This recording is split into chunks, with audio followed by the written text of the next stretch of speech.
Hi guys, welcome back to the channel. This is the House of Law and I'm Attorney Al Jumrani. Welcome to a new video, and in today's video we will talk about adoption. By the way, this is my last video under the Family Code series. If you will remember, we have already discussed persons, use of surnames, marriages, paternity and filiation of children, and now adoption. So thank you for following the series. I can't wait to make videos on my next topic. What that topic is, of course, just stay tuned. Thank you very much for following my page, for subscribing to my channel, and for watching my videos. As I've promised in the beginning, we're here to learn, and I'm here to help you understand better the law. All right, so let's begin. So here are the guide questions for this lecture. First, who can apply for adoption? Next, may an adult person be adopted? Could a mother adopt her illegitimate child? May an adopted child still be adopted for the second, third, etc. time? How is a child declared available for adoption? What is illegal adoption? And finally, may a simulated birth rectified? Well, hopefully we can answer all these questions after the lecture. All right, so what is adoption? Adoption is a juridical act which creates between two persons a relationship similar to that which results from legitimate paternity and filiation. Okay, now if you need to review our topic on paternity and filiation, I'm going to put the link in the description box below, and also you can find it up here as a card. So an adopted child is a legitimate child of the adoptive parent. Okay, next, a person may adopt a total stranger or a relative, such as a sibling or his or her own illegitimate child, to give the latter legitimate status. The best interest of the child is the primary consideration in the determination of an application for adoption. The governing laws for adoption in the Philippines are Republic Act 8552, or the Domestic Adoption Act of 1998, and Republic Act 8043, or the Inter-Country Adoption Act of 1995. So now let's talk about the persons who are qualified to adopt. So under Republic Act 8552, or the Domestic Adoption Act, there are only two persons or types of persons who can adopt under the said law, meaning to say under the Domestic Adoption Act. Any Filipino citizen who is a resident of the Philippines, of course, and a resident alien. Okay, all right, so let's look at these qualifications. So any Filipino citizen with the following qualifications may adopt. He is of legal age, meaning to say over 18 years old. He is in possession of full civil capacity and legal rights, meaning to say not only must he be of majority age, but also there are no restrictions or limitations. So for example, he must not be suffering from civil interdiction. Okay, he must not be under guardianship, okay, and all that. Next is that he must be of good moral character. He has not been convicted of any crime involving moral turpitude. Okay. He must also be emotionally and psychologically capable of caring for children. Now, of course, this is a question of fact. Then he must establish this to the satisfaction of the court. Next is that he must be at least 16 years older than the adoptee. Okay, so that's the minimum age gap, okay, between the adopter and the adoptee. And lastly, he must be in a position to support and care for his or her children in keeping with the means of the family. So this is a financial question or financial capability question. So again, that's a question of fact. So this must be established to the satisfaction of the court. Now, note the following. So the 16 years age difference may be waived when the adopter is the biological parent of the adoptee or the spouse of the adoptive parent. Okay. Next is that the adopter must be a resident Filipino, because if the adopter is a resident or non-resident alien or a non-resident Filipino, his qualifications are governed by the Inter-Country Adoption Act. Okay, speaking of which, what are the qualifications of a resident alien who wants to adopt? So, any resident alien possessing the same qualification as those of Filipinos, provided the following additional conditions are met. So, remember the qualifications for resident Filipino citizens. These are also required. These must be present if the adopter is a resident alien. But in addition, the resident alien must prove the following: that his or her country has diplomatic relations with the Philippines, that she has been living in the Philippines for at least 3 years, okay, prior to the filing of the application for adoption, and maintains such residence until the adoption decree is entered. Okay, please remember the 3-year rule. Okay. Next is she has been certified by her consular office as having the legal capacity to adopt in his or her country, and that her government allows the adoptee to enter her country as her adopted son or daughter. Okay, so this must be, of course, obtained from the authorities, from the country as well as the government authorities of the adopter. And the purpose is to make sure that the child should be allowed entry in that country. For after all, the point of adoption is for the child to be reared and to be taken care of by the adoptive parents. And naturally, where the parents go, of course, the children should also be allowed to go. All right. Now, the requirement of residency, meaning that he must be a resident of the Philippines for at least 3 years, as well as the requirement of certification of qualification as to legal capacity from the consular offices, shall not be required in the following.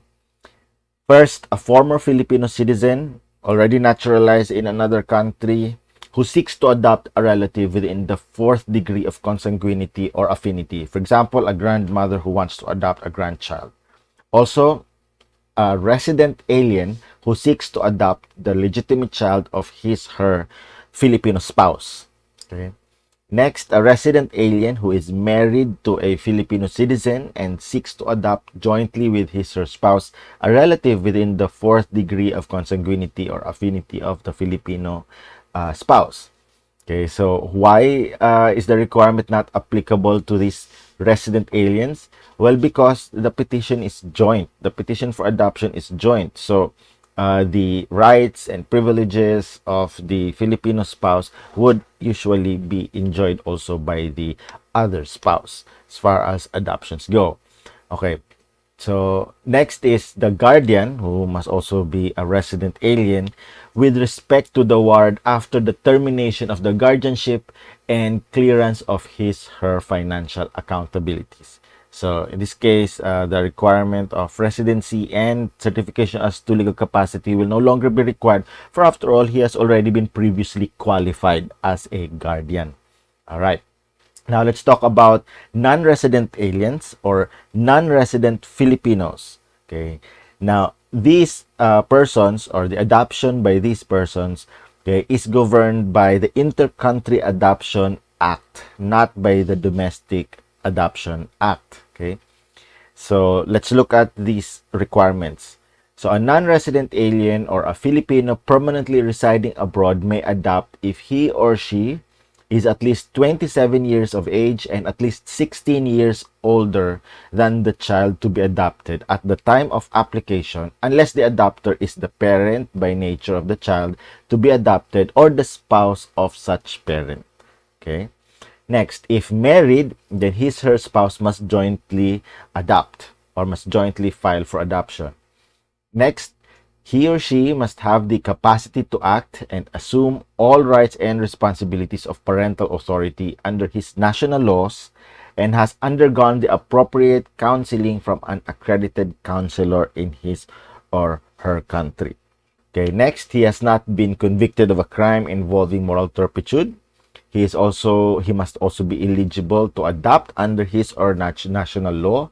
And next is that he is in a position to provide the proper care and support and to give the necessary moral values and example to all his children, including the child to be adopted.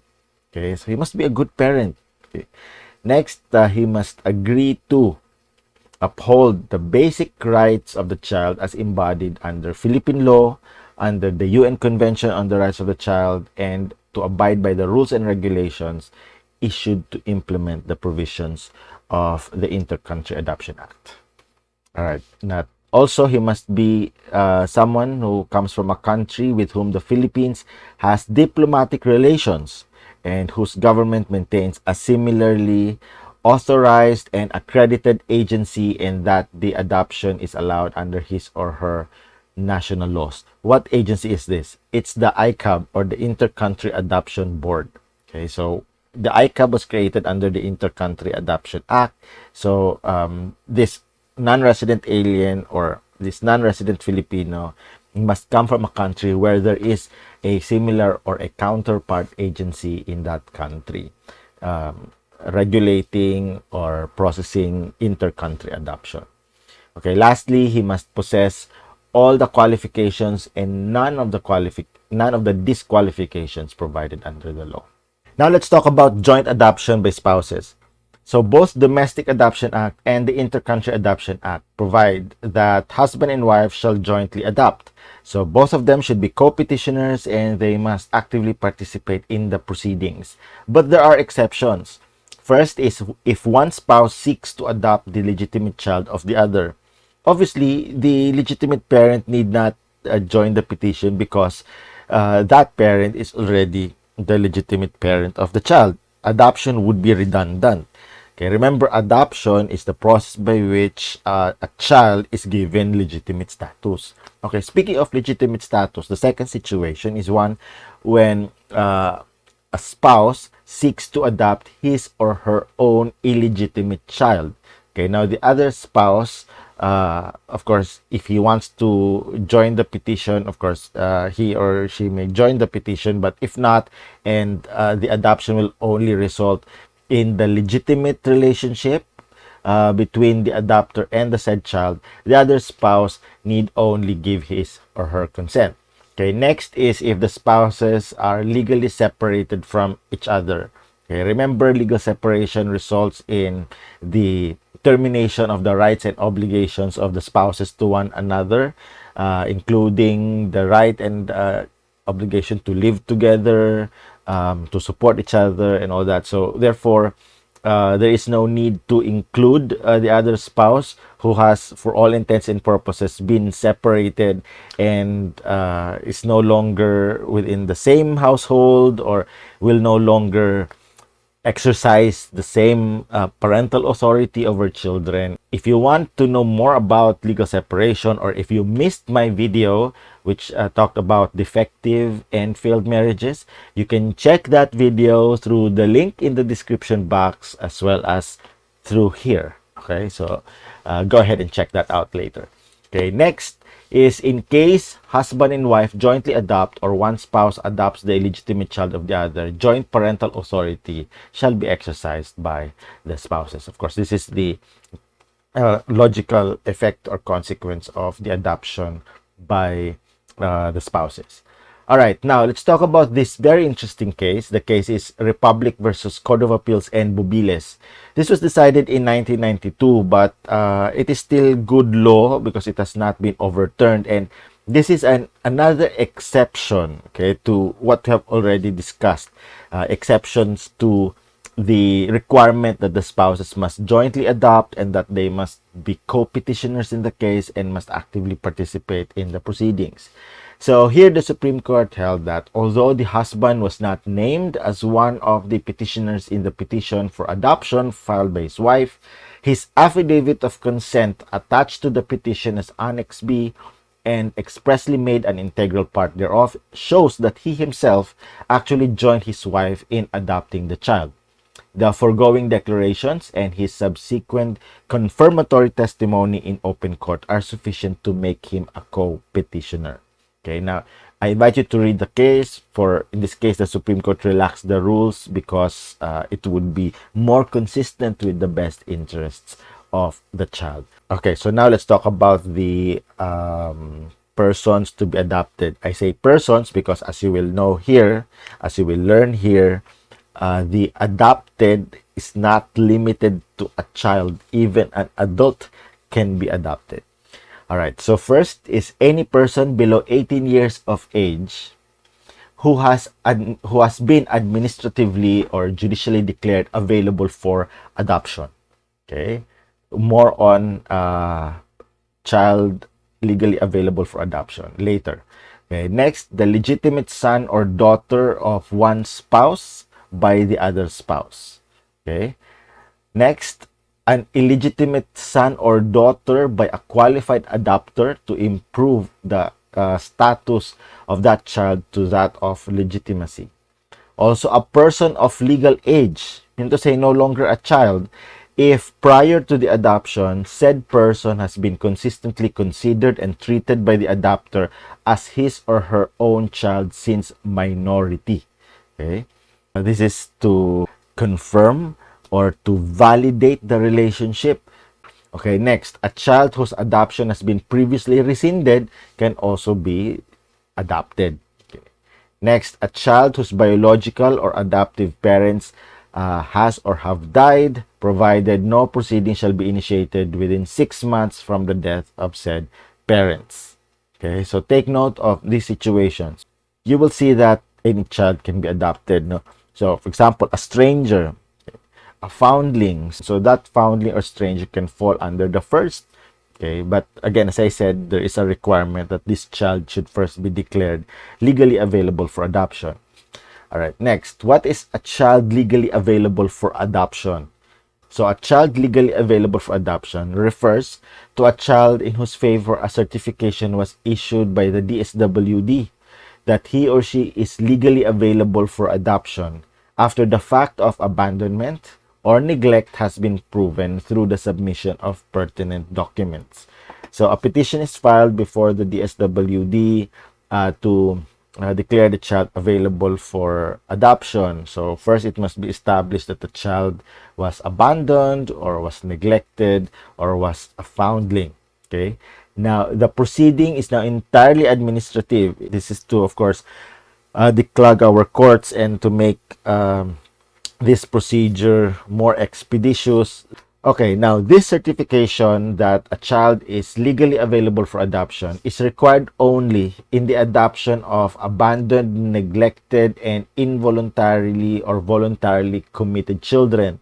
So this certification is not required when the child to be adopted is an illegitimate child or a child within the fourth degree of consanguinity or affinity, or if the child to be adopted is the child of the spouse of the adopter. Okay, now what's the procedure for domestic adoption? Now, of course, we have the rules, the Supreme Court rules on adoption, promulgated sometime in 2002. Okay, so that procedure applies to, of course, judicial adoptions. Okay, I say judicial adoptions because later on you will know that there is what we call administrative adoption under Republic Act 11222. Okay, but in the meantime, let's talk about judicial adoption. Okay, so under the procedure prescribed by the Supreme Court, the petition for adoption shall be filed with the family court of the province or city where the prospective adoptive parents reside. Okay, not where the child is residing, but where the prospective adoptive parents reside. Okay, so if the child, let's say, is in Manila, but the prospective adoptive parent is in, let's say, Angeles City in Pampanga, then the petition should be filed in the family court of Angeles City in Pampanga. Okay, next, all hearings and records in adoption cases shall be confidential. So the names, the documents, the proceedings shall be sealed and can only be opened or can only be inspected upon orders of the court. All right. Now, the court shall ensure that the biological parents of the child have been properly counseled to prevent hurried decisions. If the child is available for adoption and the biological parents are known and are available, then they must be asked for their consent and be properly counseled if adoption is really what they want. No? Now, a case study of the adoptee, the biological parents, and the adopters conducted by a social worker is required before the case is set for hearing. Okay, now the social worker, it may be the one assigned to the court, or this case study may already be obtained prior to filing of the case. Okay.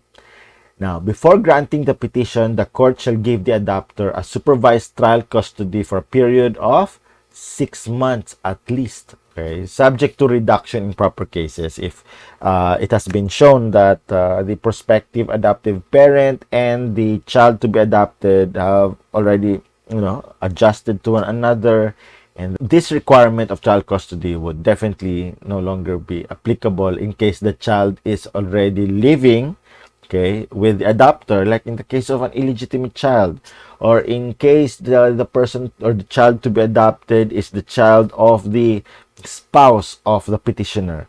Okay, so the social worker will only confirm or validate if in fact the child has already been living with the prospective adoptive parent. So after compliance with the requirements of publication of the order of hearing, and the court after trial is convinced that the petitioners are qualified and the adoption would redound to the best interest of the adoptee, a decree of adoption shall be entered effective as of the date of filing of the petition. Now, how important is this? It is very important. Why? Because with the retroactive effect of the adoption, then the benefits of legitimacy will also retroact to the date of filing of the petition. Let me give you an example, okay, of a situation. Let's say the child was formerly illegitimate, and so the parent now, the illegitimate parent, wants to change the status of that child from illegitimate to legitimate. Now that child has a child as well, and because she is, and because the child to be adopted is illegitimate, then naturally the child is also illegitimate. Okay, meaning to say at least the relationship, okay, with the parent, kumbaga yung lola niya, okay, would also be illegitimate. And we know under the law on succession, okay, the rights and benefits of illegitimate children are different from legitimate children. In fact, they cannot even inherit from the legitimate relatives of the illegitimate parents. So to avoid the effect of this iron bar rule, a change of legitimacy will be done through adoption. Now, what if the child to be adopted, in this case that I'm giving, died during the pendency of the proceedings?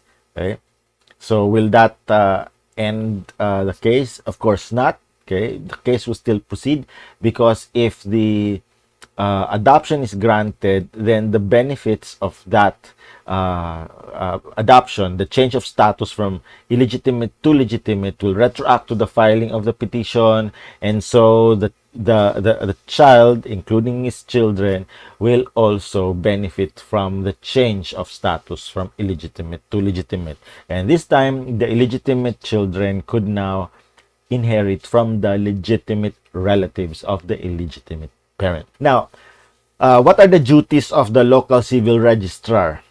So first is to annotate on the adoptee's original certificate of birth the decree of adoption within 30 days from receipt of the certificate of finality. And next is to issue a certificate of birth which shall not bear any notation that it is new or amended certificate. So whose written consent is necessary for purposes of adoption? So first, the written consent of the adoptee if the adoptee is 10 years of age or over. Also, the biological parents of the child if known, or the legal guardian or the proper government instrumentality which has legal custody of the child. Now, the consent of the biological parent is not necessary if he or she lacks legal capacity to give consent or has abandoned the child. So, for example, in the case of abandoned, neglected, or involuntarily or voluntarily committed children, then the written consent of the biological parent or parents is no longer required. Now, next, the legitimate and adopted children, okay, of the adopter, 10 years of age or over, as well as the legitimate and adopted children of the adoptee, okay, if any. Also, the illegitimate children, 10 years of age or over, of the adopter, if living with said adopter, and the latter spouse, if any. And the spouse, if any, of the person adopting or to be adopted. But you see, the written consent is no longer necessary if the spouse is already a co-petitioner, okay, in the case. Now, it would be necessary, okay, this written consent would only apply in case the adopted is married, okay, but it does not apply when the spouse is already a co-petitioner. The spouse of the adopter is already a co-petitioner. All right, so what are the effects of adoption? So we have change of name. So the adoptee's name may be changed to that of the adoptive parents if the change is so prayed in the petition, because it is possible that the child wouldn't want to have his name changed. Let's say the child is already of age, an adult, so all he wanted, or all the parties wanted, is just to give this child or this person a legitimate status. Now, with respect to parental authority, all legal ties with the biological parents and the adoptee shall be severed and then vested on the adopter, except where the biological parent is the spouse of the adopter. Of course, the biological parent will still exercise parental authority. Now, of course, the most important feature or effect of adoption is legitimacy. And here, the adopted shall be considered the legitimate child of the adopter for all intents and purposes, and as such is entitled to all the rights and obligations provided by law to legitimate children born to them without discrimination of any kind. Okay. Now, as to succession, in legal and intestate succession, the adopter and the adoptee shall have reciprocal rights of succession without distinction from legitimate filiation. Okay. Legal and intestate. If the adoptee and his biological parents had left a will, the law on testamentary succession shall govern. For after all, the will provides the wishes of the testator. Okay, next, note that Article 189 to 190 of the Family Code, which retains successional rights between the adopted and his biological parents, are deemed repealed by Section 16, Republic Act 8552, or the Domestic Adoption Act, which severed the legal ties between the biological parents and the adoptee. Following the rules on repeals, okay, the later law, the more specific law, okay, is deemed to have repealed the more general law. Okay. So, rescission of adoption. So, only the adoptee can rescind the adoption. Note that before Republic Act 8552 or the Domestic Adoption Act, even the parents or the adoptive parents can rescind the adoption. But now, only the adopted or the adoptee can rescind the adoption, because adoption is for the best interest of the child. It would be unfair and it would be inimical to the best interest of the child if the parent should be given that right to rescind the adoption. Okay, but there are specific grounds for the rescission of adoption. So first, repeated physical and verbal maltreatment by the adopters despite having undergone counseling. Okay, so the adopter is guilty of maltreating the adopted, so that is a ground for rescission of adoption. Next, attempt on the life of the adoptee, okay, committed by, and this attempt is committed by the adopter. Okay, so it could be attempted parricide and or frustrated parricide. Okay, next, sexual assault or violence. So it includes rape, acts of lasciviousness, attempted rape. Okay. Next, abandonment or failure to comply with parental obligation. So, for example, failure to give financial support. Okay, so all these, if done and committed by the adopter, may be a ground for the rescission of adoption, okay, by the adopted. So what are the effects of rescission? So first, the reciprocal rights and obligations of the adopter and the adopted to each other shall be extinguished. Okay, so if the child is, if the adopted is still a child, okay, still a minor or incapacitated, then the parental authority of the biological parents or legal custody of the DSWD shall be restored. Okay, but of course, if the child or if the adopted is already of age, then there is no need to revert the parental authority to the biological parents or the DSWD. Also, the court shall order the civil registrar to cancel the amended birth certificate and restore the original birth certificate. And lastly, successional rights shall revert to its status prior to adoption. In other words, the child will again become legal or intestate heir of the biological parents and relatives. Now let's talk about inter-country adoption. It is governed by Republic Act number 8043. The law allows inter-country adoption of Filipino children by alien prospective adoptive parents if it is for the best interest of the child. So remember, we said who may adopt and what are the qualifications of the adopter. So we said that under the Inter-Country Adoption Act, the adopter must either be a non-resident alien or a non-resident Filipino. Okay, and the act also governs the requirements or the qualifications of these adopters. Now, the body that is responsible or the body that will oversee the implementation of the Inter-Country Adoption Act is the Inter-Country Adoption Board. It is the central authority in matters relating to inter-country adoption of Filipino children.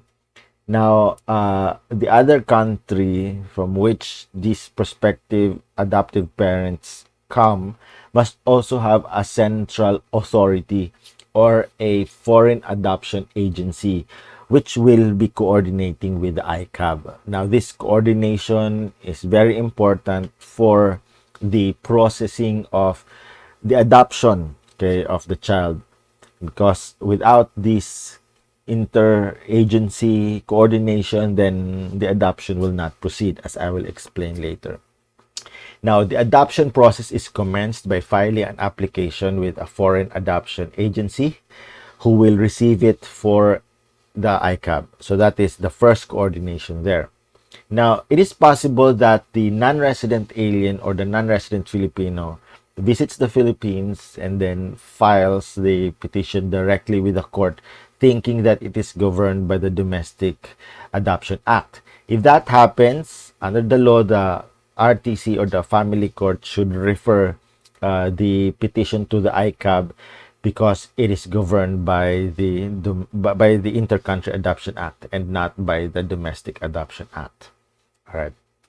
Now, what are the qualifications of a PAP? Okay, we already discussed this, but for purposes of review, a prospective adoptive parent is either a non-resident alien or a non-resident Filipino. Non-resident because both of them are, both the alien and the Filipino citizen permanently reside abroad. Now, trial custody. Remember, under the Domestic Adoption Act, trial custody is required to test the adjustment and the compatibility of the prospective parents and the adopted child or the child to be adopted. This trial custody is also required under the Inter-Country Adoption. And I think it is more important here than under the Domestic Adoption Act. Because under domestic adoption, of course, you can expect cultures are the same, the attitudes are the same, and all that. But in case of inter-country adoption, of course, you are dealing here with two different cultures, two different behaviors. No? So, trial custody will determine the adjustment and the compatibility of the parties. So, trial custody of the child commences upon the physical transfer of the child to the applicant. Okay.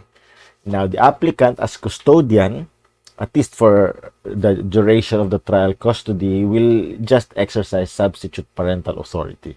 Of course, if the adoption is already granted, then there is no need for trial custody. The child will also be under the principal or primary parental authority of the adoptive parents.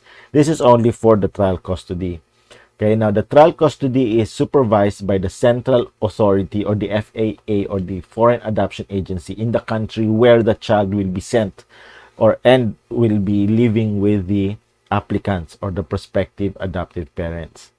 Now, this FAA or the central authority in that country must report on the child's health, psychosocial adjustment, and relationship with the applicant. And the same reports should be sent to the ICAB.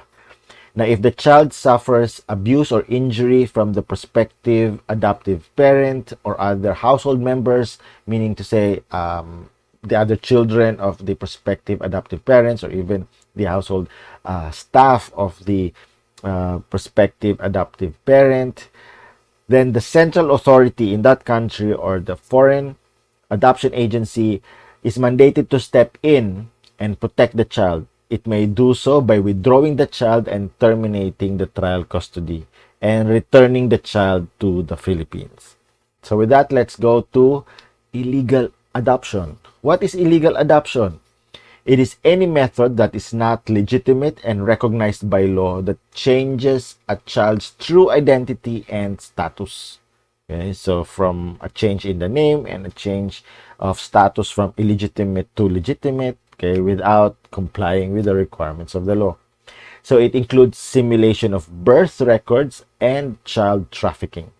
Simulation of birth record is tampering of the civil registry records to make it appear in the record of birth that a child was born to a person who is not the biological parent. Meanwhile, child trafficking is the recruitment, transportation, transfer, harboring, or receipt of a child for the purpose of exploitation. All right. So what are the penalties for simulation of birth as well as for child trafficking? So under Republic Act number 8552 or the Domestic Adoption Act, simulation of birth and tampering with the civil registry of a child is a criminal offense that may lead to 6 years and 1 day to 12 years imprisonment and or a fine not exceeding 50,000 pesos. Meanwhile, under Republic Act number 9208 or the Anti-Trafficking in Persons Act of 2003, child trafficking is punishable by life imprisonment and a fine of not less than 2 million pesos but not more than 5 million pesos. Patay kang bata ka. Alright, but take note of this new law, Republic Act 11222, and this provides for administrative adoption. Okay, so this applies to rectification of simulated birth records where the child was falsely registered. And this false registration must have been for the best interest of the child and not for exploitation and not for other illegal purposes. Okay. Now, what are the requisites for administrative adoption under this law? So, number one, there was a simulation through tampering of birth records of the child by making it appear that the child is the child of this person, when in fact this person could not have given birth to this child. Now, the simulation of the record of birth was consistently made for the best interest of the child. So, let's say the child was left outside the door of the adoptive parent. And so, to give this child a good future, the parent decided to have it registered by late registration and make it appear that this child was really hers. No? So, that was for the best interest of the child. Now, the subject child was treated by the petitioner as his or her own. Okay, so it must not only be in paper, but there must be an actual relationship of parent and child. And that the adopters possess the additional personal requirements under Republic Act 8552 or the Domestic Adoption Act. So, for example, the age requirement, and in case of a resident alien, the residency requirement, emotional, financial, and psychological capacity to take care of the child and all that. These requirements must also be present in case of administrative adoption under Republic Act 11222. Now, here's the procedure for administrative adoption under Republic Act 11222. Okay. Again, remember, this administrative adoption is only for rectifying simulated births. Okay. Now, the agency that is the chief implementer of Republic Act 11222 is the DSWD, or the Department of Social Welfare and Development. Thus, the first step is to file the petition with the Social Welfare and Development Officer, or the SWDO, of the city or municipality where the child resides. Now note the difference with the venue in judicial adoption. Under judicial adoption, the venue is the place where the adoptive parents reside. But here, the venue is the place where the child resides. Okay. Now, upon receipt of the petition or application, the SWDO will examine it, and the SWDO can deny or can forward it to the regional director, who will also have the power or authority to examine the application, deny it, or forward it for the last time to the DSWD secretary for proper action. So the DSWD secretary has the last say about the application or petition, and the DSWD secretary can either grant or deny the petition or application for adoption. Now, what are the supporting documents of the petition? So we have the copy of the simulated birth or foundling certificate of the child, and secondly, the affidavit of admission if the simulation was done by a third person. Also, certification issued and signed by the punong barangay attesting that the petitioner or petitioners is or are residents of the barangay, and that the child has been living with the petitioner or petitioners for at least 3 years. And next is the certification declaring a child legally available for adoption issued by the DSWD. However, this certification shall not be required if the adopted child or the adoptee is already an adult or a relative of the adopter within the 4th degree of consanguinity or affinity. And next, photographs of the child and the petitioners taken within 3 months.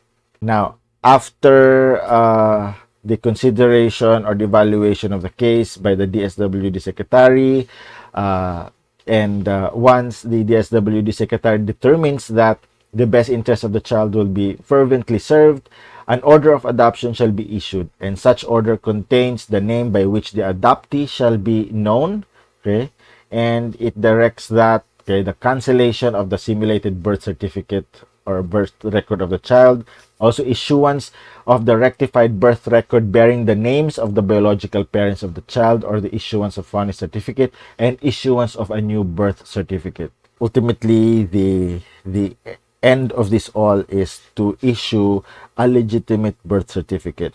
Here, the simulated birth will be cancelled.